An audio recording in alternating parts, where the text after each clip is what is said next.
Okay, Hatboro Horsham. Here comes Neil for the lesson. Let's get right to it. A skull session, as we would call in football camp. This is what you need to know what you need to do, rather than just working in the dark. And what you need to do is know how to go from a D chord to a G chord if you're accompanying it. And we chose the song last time, which I will send in a later video clip, just a little on how to play the Neil Young song Harvest Moon, which gives you a chance to slowly accompany using the type of stuff that we're going to talk about right now. So what are we going to talk about right now? You absolutely need to look at this, and not look at it. Need I use the word study it to understand what the notes are that go well with the D chord and the notes that go well with the G chord. Go well is a way of saying somebody's done that already, and they put it into major and minor pentatonics, and we're going to be using the major pentatonics. The major pentatonics are on this sheet, and if you would go to those sheets right now, I want you to follow along with this. The first thing I want you to do is look at a D chord, and the D chord I've marked for you there, the first, the second, the third, the fifth, the sixth. They are the 5 notes of any major pentatonic in whatever key that you're playing in. If you look at the D, which means going down on column 1, the first yellow column, going down to where it says D, that's the key of D, that gives you the chromatic scale, which is every note, D, D sharp, E, F, F sharp, etc.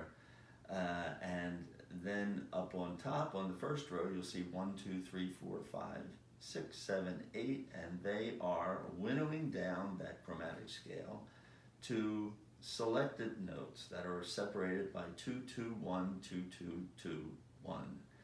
And the notes that fall out from the pentatonic scale, which are a 5-note scale, instead of that 7-note and a repeat scale, this is a 5-note scale, which means 2 of the notes under 1, 2, 3, 4, 5, 6, and 7, 2 of those notes fall out in the major pentatonic scale. What are the notes that fall out? The 4-note and the 7-note. There's no 4th, there's no 7th in the major pentatonic. So the notes for a D pentatonic scale are D, E, F sharp, A, follow across the column with me, B, and D. And it repeats. So notice that from D to E, from the first to the second, there's a difference of 2. We go 2 notes. Then we go 2 notes to the third. No surprise, that's exactly what you do in the major pentatonic scale, or the major scale. So the major pentatonic scale starts off just like the major scale, but some notes have to drop out, and the note that drops out is a G. That should be interesting to you, since the other chord that we're going to be playing is a G chord, and that's not in the D major pentatonic scale.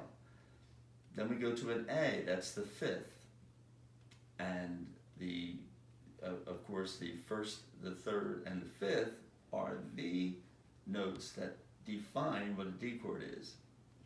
Any chord is the root note, the 3rd, and the 5th.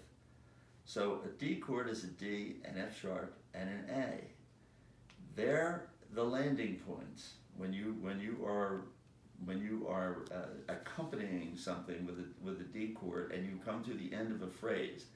They are generally the notes that you're going to, that whatever lick that you've laid down are going to sound most settled on and most, for want of a better term, correct. Now, to continue, D, E, F sharp, A, that's the first, second, third, and the 5th. And then the 6th, which is a B. And they're the notes that are in the D major pentatonic scale. So let's look at the G major pentatonic scale, which is the first column, the second row from the bottom. So you locate that and you go to, well, what are the first, the second, the third, the fifth, And the sixth in a G major pentatonic scale, it's G, A, B, D, E. So now, what's the difference in those two scales? We're going to find out that in both the D and the G scale, there are D notes. In both scales, there are A notes. And I'll give you a chance to validate that. Go to the D row, and look, you'll find A under 5. There are B notes, and I'll give you a chance to go up to the D row again and validate that there's a B note in the D major pentatonic. And obviously, as I said, there are D notes, and when you go to the E, you'll see that there are E notes. What's not in the G major pentatonic scale is an F sharp. So an F sharp, keep that in mind as we go through, and I'll give you some examples of going from one chord to the other and where you want to land. So just know that right now, and we'll get deeper into the weeds as we go along.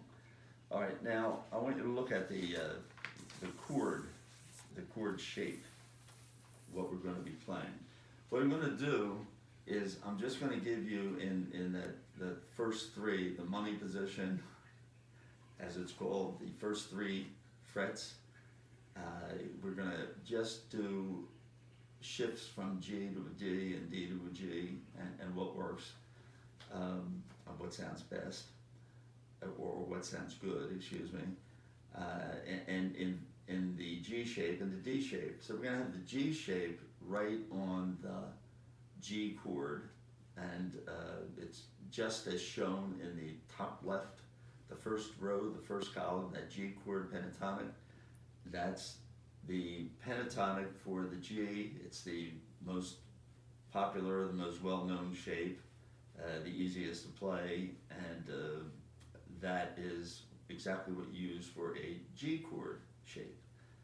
So for the G chord, right now we're going to use that shape. And then we're going to start moving down the boxes and go to the next shape of the G chord, which would be the E shape, which is the column right next to it. But we're not there yet in this video. I just want to give you, going from the G to the D in their root positions.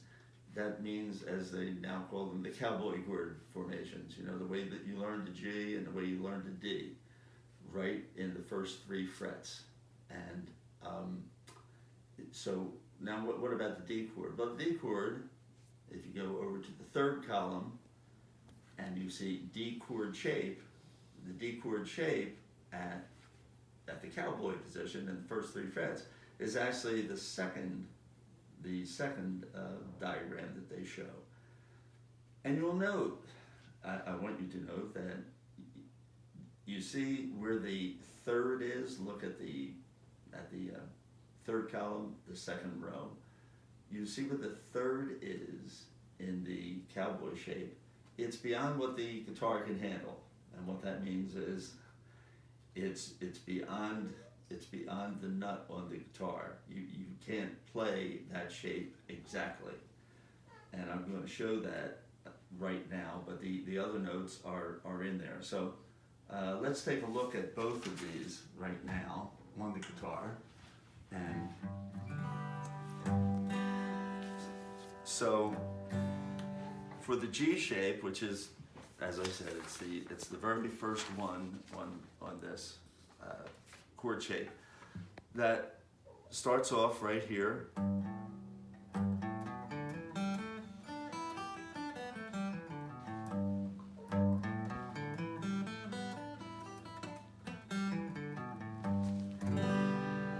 And that's, in the ensuing lessons, we're just going to use this shape to go from a G to a D.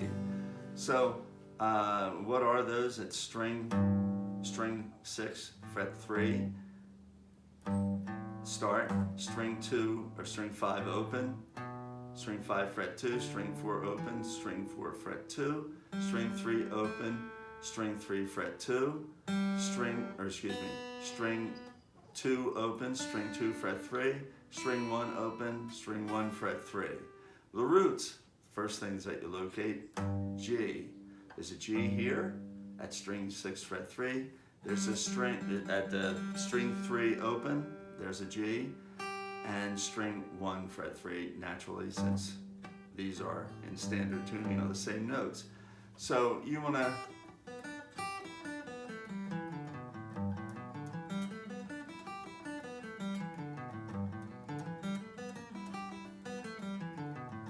just want to get your fingers used to going up and down that scale, because that's a scale that you're going to be using a lot of in a lot of songs.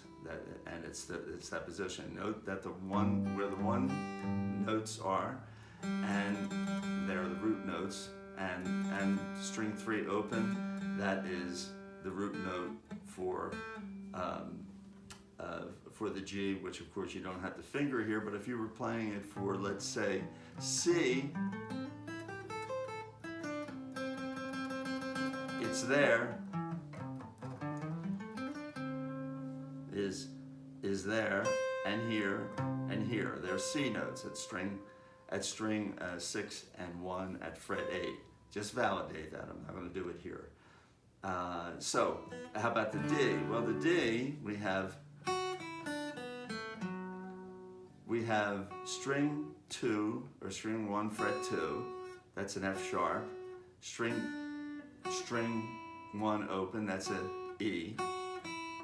The root at string 2, fret 3, which I hope you know at this point, that's a D, because the very first chord that you ever learned is a D chord, and there it is, and a root note is down here at string 2, fret 3, and string 4 open. They're both D notes, right here and here. So you have F sharp, E, D, string 2, fret 3, a B, string 2 open, string 3, fret 2, that's an A, and there's no G, remember, from in the D major pentatonic. So you're just playing, you have string 1, fret 2, open, string 3, fret 2, open, easy, just like we did in the G. But now you come to string 3, and you have string 3, fret 2, but no string 3 open. That's a G note, it's not in the major pentatonic. So you have string 3, fret 2, and A, and you go to string 4, fret 4, which is an F sharp, which is the 6th in the key of D. And so now you've got,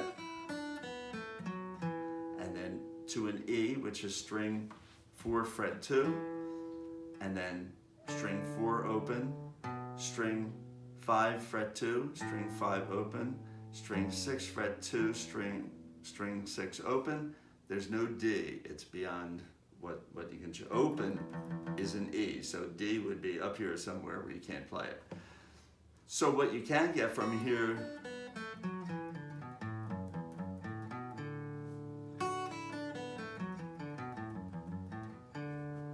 just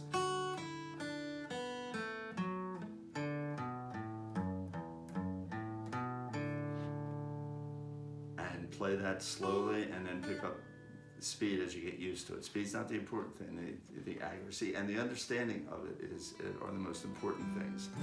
So E, I'm going to go through this slowly. String 2 open. First I'm going to do it with the fret numbers and then with the notes. And you want to start thinking of them in terms of notes. So you have string 1, fret 2, string 1 open, string 2, fret 3, string 2 open, string 3, fret 2, string 4, fret 4, string 4, fret 2, string 4 open, string 5, fret 2, string 5 open, string 6, fret 2, string 6 open, back to string 6, fret 2, string 5 open, string 5, fret 2, string 5 open, and then you can really end that any way that you want, because you're not actually running back the scale because because you don't have a D note in there. So now I'll go to I'll also do it in terms of notes. That's a F sharp and E. That is the root that I certainly hope you know, and then the sixth, which is always behind it in the major pentatonic scale, and that's a B, A, F sharp, E, D, B, A, F sharp, E, all notes of the D major pentatonic scale. So where does this come in? You actually use this a lot in just acoustic guitar, and particularly folk and folk rock, where you're working up in this area. There was a song by Don McLean that started with it.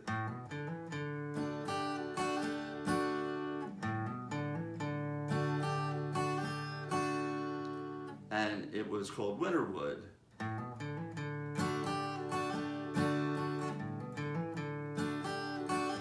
So what's he doing? He's hammering on string 5 open, and then hammering on 6 open and coming down on fret 2. See part of this? Which it's all 6 open, 6 2, 6 5 open, 5 2, 4 open, 4 2. So that's a little run. And then he comes up to an A chord. And you know, that symmetry on the guitar should now start to, you know, be notable to you when you play A, D, and that A, D, and E, songs that are in A, D, and E, like we've been playing down here and will continue to play. That symmetry should be notable to you and something that you can really exploit. So when he goes to the A, does the very same thing, but now he ends on an open A note, which has an A on the guitar right under it, musically right above it. So his song goes, the bird's life meant something on Winterwood. Bring a hopeful down on dismal days to an A.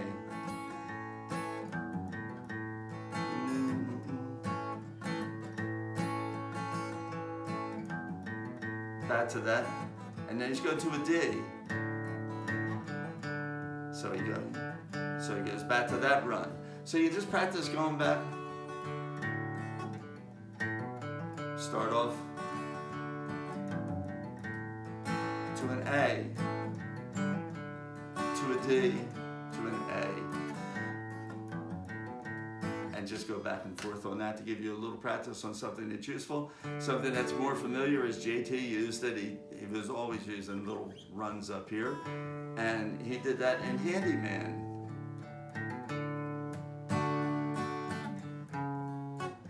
Now he's going to an F sharp minor and then a B sharp minor, and you end up with, he then grabs this C sharp here and then keeps this down and gets the B note. So what's he actually doing? Well, if you don't let this open string fool you, he's going,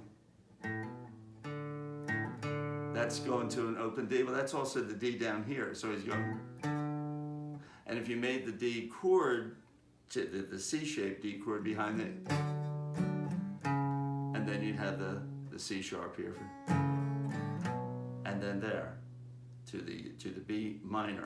So he's actually going,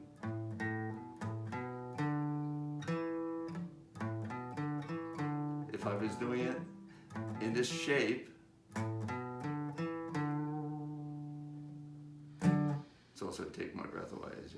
Okay, so he has, and you can see the flow of that bass line, typical typical of a lot of 60s songs, and JT exploits it there. So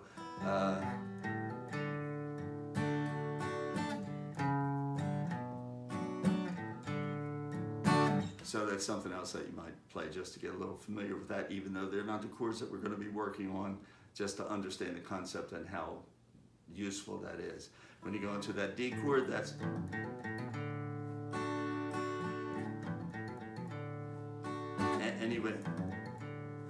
anyway, I'm just going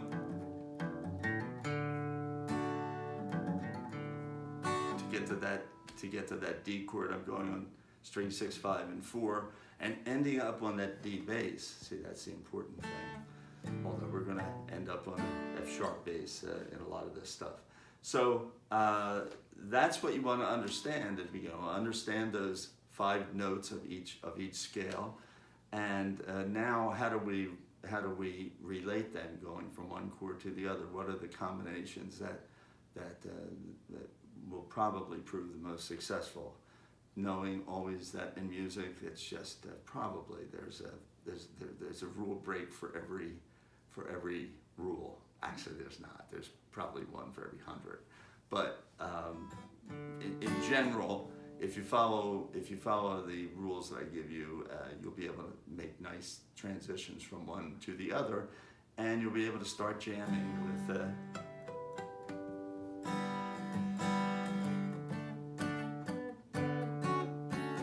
So we'll do that next. Okay, we'll see you at the next video.